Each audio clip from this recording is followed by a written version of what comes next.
या सर बिल्कुल आज तहरीक इंसाफ को इसमें चाहे किसी अपने सबसे छोटे कारकुन को भेजते, सबसे तगड़े कारकुन को भेजते, चाहे किसी ऐसे शख्स को भेजते जो MNA नहीं है, MNAs की प्रॉब्लम थी ना, उनको लाजमी करनी चाहिए थी। सियासी इख्तलाफात आपके होते रहते हैं, सियासी इख्तलाफात होने भी चाहिए, नज़रियाती इख्तलाफात भी होने चाहिए, लेकिन इस वक्त फ़लस्तीन के मामले पर, लबनान के मामले पर जो है वो सबको एक होना होगा। बात यह है कि खाली कॉन्फ्रेंस तक नहीं, बल्कि आज कॉन्फ्रेंस के अंदर अगर ये एक फ़िक्रा होता, देखिए मैंने एक तो बड़ी क्लियर कि तहरीक इंसाफ को होना चाहिए था। अगर आज इस अलामिया में एक ऐलान और हो जाता, हुकूमत मौजूद थी या सर, तमाम सियासी जमातें मौजूद थीं, चारों सूबों से वहाँ पे लोग मौजूद थे, अगर आज ये ऐलान हो जाता कि हम फ़लस्तीन के साथ हैं, इसराइल के ख़िलाफ़ हैं और आज से पाकिस्तान के अंदर एक भी इसराइल की मसनूआत नहीं बिकेगी, आज से पाकिस्तान के अंदर इसराइल की एक भी मसनूआत जो है उसकी ना सिर्फ ख़रीदो फरोख्त बंद होगी, बल्कि जो जितनी है उन्हें तलफ कर दिया जाएगा। आज अगर ये ऐलान होता तो हम कम अज़ कम ये कह सकते कि हमने एक अखलाकी जवाज़ और अखलाकियात में सबसे आगे हम चले गए हैं। ये जो बयान है, ये जो हम बयान देंगे कि जनाब पाकिस्तान की सारी कौम यक ज़ुबान एक है, क्या इससे इसराइल अपने मज़मूम अज़ाइम से पीछे हट जाएगा? जिसने इंटरनेशनल कोर्ट की बात नहीं मानी, आलमी अदालत की बात नहीं मानी, इक़वाम मुत्तहिदा की बात नहीं मानी, OIC की बात नहीं मानी, जिसने दुनिया भर में होने वाले बड़े बड़े एहतजाज, जो पाकिस्तान के अंदर होने वाले भी एहतजाजों से बने हैं, जो जेन्युइन मिलियन मार्च हैं, जिन्होंने उस पर असर नहीं लिया, तो आप क्या समझते हैं इससे असर ले लेगा? मैं तो आज ये तवक्को रख रहा था, जितनी मुझे खुशी थी कि सारे बैठ गए हैं, ये भी बहुत बड़ी बात है ये बैठ गए हैं, मैं तो आज ये तवक्को रख रहा था कि आज ऐलान होगा ताकि इसराइल को और उसके हवारियों को ये पता चले कि पाकिस्तान के अंदर पाकिस्तानियों ने हर उस मसनूआत का बाइकाट कर दिया है जिसका बिल वास्ता या बिला वास्ता इसराइल से तल्लक है, हर उस चीज़ का बाइकाट कर दिया है जिसका तल्लक इसराइल से बिल वास्ता या बिला वास्ता है। फिर तो मैं कहता यार ये तो कमाल हो गया, ये होना चाहिए था, इस पर खामोशी नहीं रहनी चाहिए थी, इस पर एक चीज बाकायदा आज मैं तो इस क्योंकि और इसी हुकूमत ने एक जमात के साथ ये साइन भी किया हुआ है, एक जमात के साथ ये लिख कर भी दिया हुआ है, एक जमात के साथ मुआहदे में ये तहरीर भी किया हुआ है, तो फिर क्यों नहीं? शायद माजरत से इसलिए नहीं कि हमें अपने मुल्क की चीज़ें अच्छी लगती नहीं, हमने करना ही वो होता है।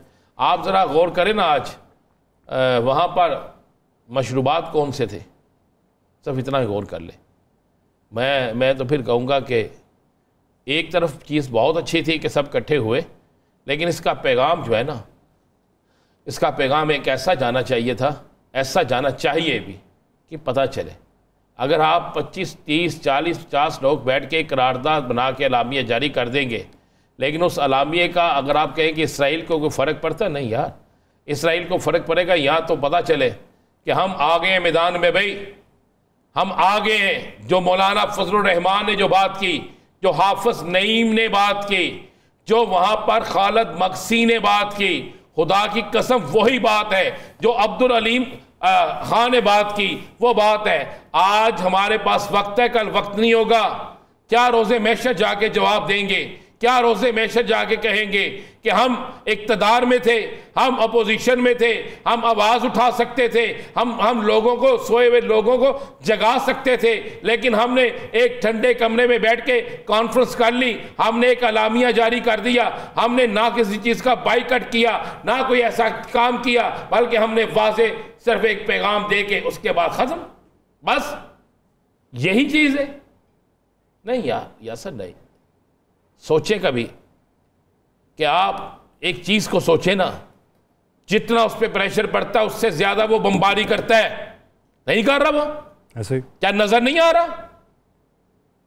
यहाँ तो है फिर आज के एलामिये के बाद इसराइल को पता हो कि एक दुनिया की ताकतवर तरीन एटमी कुव्वत जो है, एक मुसलमानों का जो बेहतरीन घर है, जहां पर मुसलमानों की नजरें हैं, जिससे मुसलमानों को उम्मीदें वाबस्ता हैं, उस घर से आवाज उठी है, उस मुल्क से आवाज उठी है, और पता चले कि इसराइल जो है अब वो डर गया। लेकिन उस कॉन्फ्रेंस के दौरान आपको पता है 6 हमले हुए, उस कॉन्फ्रेंस के बाद हमले हुए, तो फिर हमलों का जवाब कॉन्फ्रेंसों से नहीं होता। हमलों का जवाब फिर जो इस्लाम में हुक्म है, जो इस्लाम हमें जिस चीज़ की तबलीग कर देता है, इस्लाम में जिस चीज़ का हमें हुक्म मिला है, फिर उससे होता है यासिर साहब, फिर वो होता है। लेकिन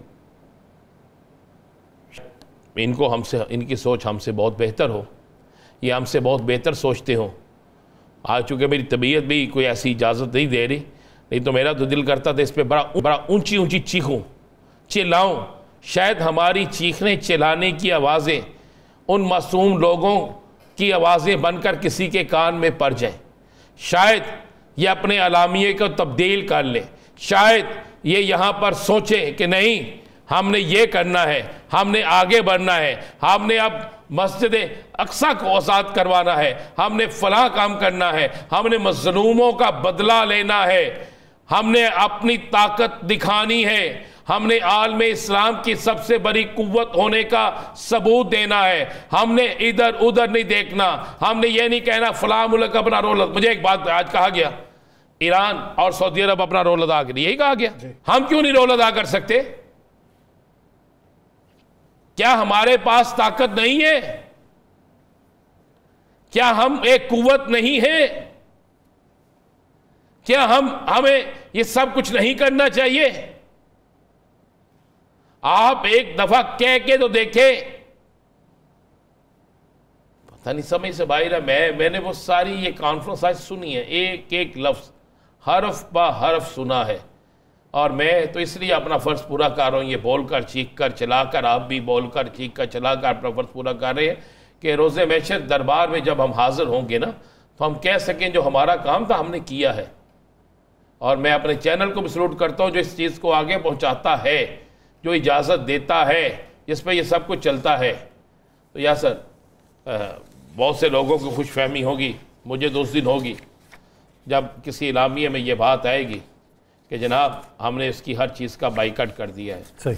पाकिस्तान के अंदर आज के बाद ना इसराइल की, ना उसके सपोर्ट करने वालों की, किसी की कोई मसनूआत नहीं होगी। फिर किसी को पता तो चले ना किसी जगह से। फिर जवाब तो आप बबांगे दोहल इसी तरीके से दे सकते हैं। राना साहब, इस APC से पहले जो मुलाकात हुई जिसमें पुरानी PDM की हमें एक तस्वीर देखने को मिली, क्या समझते हैं कि क्या बातचीत हुई है और क्या नताइज निकलेंगे उसके? मौलाना साहब को जो मनाने की पूरी कोशिश की गई है, मौलाना साहब को राज़ी करने की पूरी कोशिश की गई है, और ये एक तासर नहीं है बल्कि मेरे पास जो हकीकी खबर है उसके मुताबिक कि मौलाना साहब को कुछ ऑफ़र्स भी की गई हैं, और मियाँ साहब का तस्वीर में देख रहे हैं, मौलाना साहब से मुखातिब है, और उन्हें कहा गया कि हम और आप पुराने साथी हैं, तो पुराने साथी जो होते हैं वो हर बुरे वक्त में काम आते हैं। तो जिसके जवाब में हंसते हुए कहा कि बिल्कुल हम पुराने साथी हैं, लेकिन ये पुराने साथी इलेक्शन में क्यों नहीं याद आते। ये लफ्ज़ मैं लफ्ज़ टू लफ्ज़ आपको बता रहा हूँ जो कोट किए गए हैं किसी ज़राए से। कहेंगे जी फिर इलेक्शन में वो चीज़ें क्यों नहीं याद आती। फ़िलहाल 5 ऑफ़र्स रखी गई हैं, 5 ऑफ़र्स हैं। तो मौलाना साहब फ़िलहाल तो राज़ी नहीं है। मौलाना साहब पंजाबी में हम कहते हैं ना, इन्होंने घेरे च नहीं आए, इन्होंने चक्कर च नहीं आए। देखे ना, कभी ऐसा हुआ था जो हो रहा है। फ़लस्तीन की एक बात थी, लेकिन अब तो वो कहते हैं जी सियासत इतनी सब चली है कि सियासत पे भी बात हुई। वो सियासत ही तो करण गए सा सी थे और करण की गए सा। अगर फ़लस्तीन की बात होती तो यासर साहब अलामिये में मुझे वो चीज़ें नज़र आती जो मैं आपको बता रहा हूँ। क्या ये मैं गलत कह रहा हूँ? क्या ये चीज़ें नहीं होनी चाहिए थी? इसराइल कम से कम पाकिस्तान से उसकी मसनूआत तो ख़त्म कर दें। और यार इतना नुकसान हमने उठाया, थोड़ा सा नुकसान इसलिए भी उठा लेंगे और इससे रब राज़ी हो जाएगा, इससे रब का रसूल पाक सल्लल्लाहु अलैहि वसल्लम राज़ी हो जाएंगे, और शायद इसी वजह से हमारी सारी मुसीबतें ख़त्म हो जाए, हमारे सारे मामला सीधे हो जाए। और इस कॉन्फ्रेंस जो हो रही है, जो पाकिस्तान की शान है, इस पर भी इस्लामाबाद के अंदर फ़लस्तीन का परचम लगना चाहिए। इस पर भी फ़लस्तीन के लिए इन सब को राज़ी करना चाहिए। इस पर भी ये कहना चाहिए कि जुल्म तो जुल्म है ना, चाहे किसी मुल्क में भी हो रहा हो। किसी और मुल्क में ऐसा, किसी और मज़हब के साथ ऐसा हो रहा होता तो आप देखते कि चीखो पुकार होती, आप देखते कि इंतहा हो गई, आप देखते कि मामला किसी और तरफ चला गया। लेकिन हम वहाँ भी करते हैं तो हो जाते हैं बदनाम, वो कत्ल भी करते हैं तो चर्चा नहीं होता। तो ये तो यासर सारा कुछ है। अच्छा राना साहब, जहाँ पे देखा जाए नंबर गेम के हवाले से आदिल बाज़ई, उनका तो रेफरेंस जो भिजवाया गया था वो तो मंजूर हो गया। अब एक और रेफरेंस यार ये बैरिस्टर गौहर का भी भिजवाएंगे, मंजूर हो जाएगा। अच्छा, हाँ हाँ, मैं ठीक कह रहा हूँ आपको, ये बैरिस्टर गौहर का भी भिजवाएंगे तो मंजूर हो जाएगा। पता भी होगा बैरिस्टर गौहर जो है दूसरी जमात का जो है चेयरमैन है, इसलिए कि यार उसने इन्होंने भेजने, उधर तो साइन हुए पड़े हैं कि आया साइन करो कटो बाहर। यार मुझे एक बात बता दें, वो बलोचिस्तान का एक MNA है, क्या उसने इनके मुखालिफ वोट डाल दिए? बड़ी बहस हुई थी ना कि सजा किस बात की आप दे रही है, यही सुप्रीम कोर्ट में बात हुई थी ना। क्या उसने इनके खिलाफ वोट दे दिए? पता है ना मुझे। फिर उसके खिलाफ रेफरेंस जो भेजा गया है उसको किस चीज की सजा दे रहे हैं? एक तरफ आप कहते हैं कि किसी भी आईनी तरमीम पर राय लेनी चाहिए, यही कायरा साहब ने कहा था ना, इसका इख्तियार होना चाहिए, और यही बात मेरे चीफ जस्टिस साहब भी कहते हैं कि नहीं तो ऐसे तो वज़ीर आज़म ताहयात रहेगा कोई भी, यही कहते हैं ना। तो फिर रेफरेंस किस बात से भेजिए? अगर वो कहता है मैंने आपको वोट नहीं देना, अभी तो वोट नहीं ना हुए, अभी तो वोटिंग नहीं हुई ना, तो जब वोटिंग होगी तो फिर उस वक्त बात कीजिएगा ना। लेकिन उसका मंजूर भी हो गया। मैं तो क्या कि जनाब ताड़ा मेरा भी भेजना सी, भावें मैंने नाम ही होई है, अभी साडा भी मंजूर होई ना। अभी एक और दिया ना NH4 सवात से, उनका भिजवाया गया है जिनका ताल्लुक सुन्नी इत्तेहाद काउंसिल से।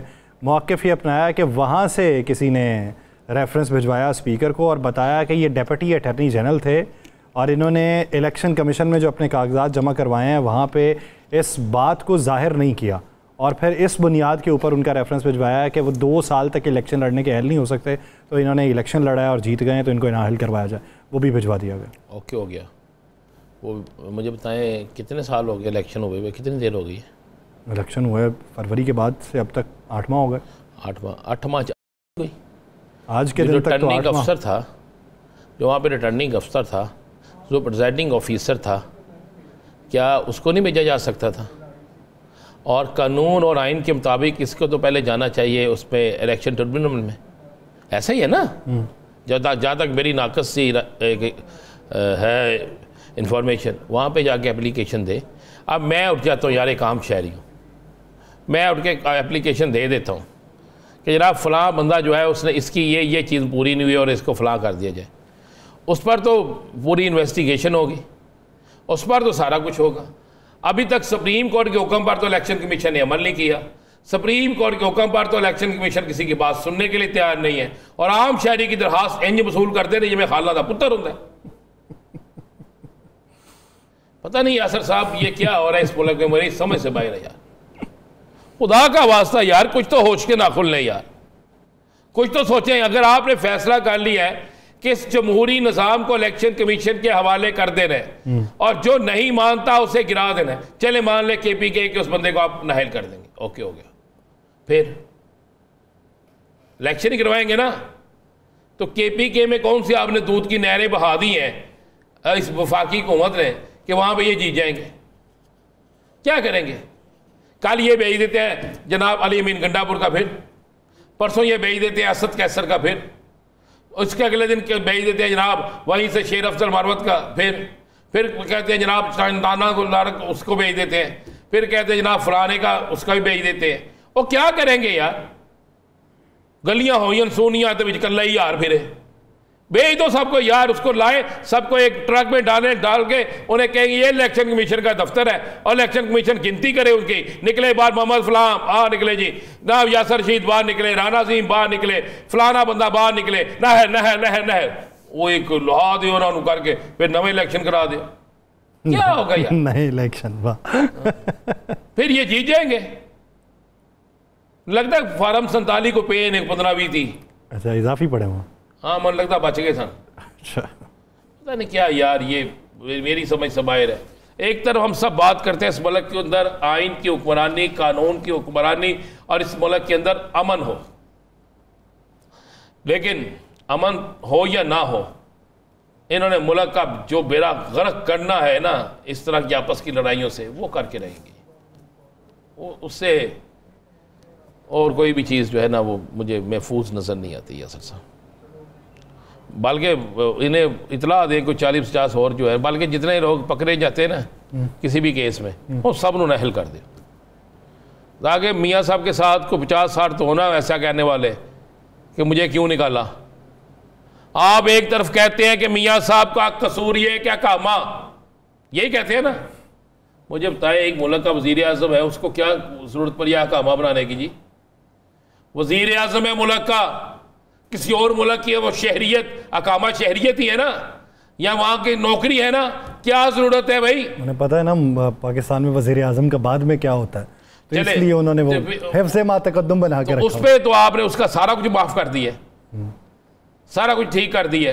तो यहाँ पर क्या है, जब भाई अगर उसकी 2 साल मुद्दत ख़त्म नहीं हुई थी तो मुझे सिर्फ बता दें कि उस वक्त जब वो इलेक्शन ला रहा था तो उस शहरी को उस वक्त पता नहीं था, उस वक्त रिटर्निंग अफसर को एप्लीकेशन नहीं गई थी। जो मध्य मुकाबला उसने पूरा कच्चा चिट्ठा खोला होता है तो उसको भी पता नहीं था।